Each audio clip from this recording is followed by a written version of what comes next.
এই ঝিলিক কি করছিস? শাক বাজছিস? আমি বউটা তাকায় না কেন? তাকাও। এই না, ও ঠিক আছে ঠিক আছে। আর এই যে তুলি শাক কাটছে, তাই তো? আচ্ছা, তুমি বেছে দিচ্ছ, তাই তো? আর এদিকে সব ধাগা বাঁধছে। তো আমাদের আজকে এখানে বিপত্তারিণী পুজো। আর এই যে দেখো আমি ভাজাভুজি করছি।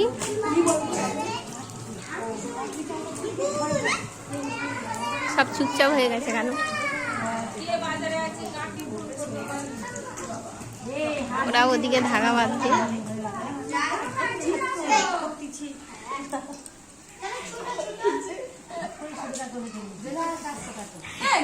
যে যা কাছে তার করছে, তাই তো? হ্যাঁ, ভালো করেই করছি তো। আমি রান্নাও করছি, কাজও করছি, সব দিকে করছি। নাহলে দেখা যাচ্ছে না না তুলিকে।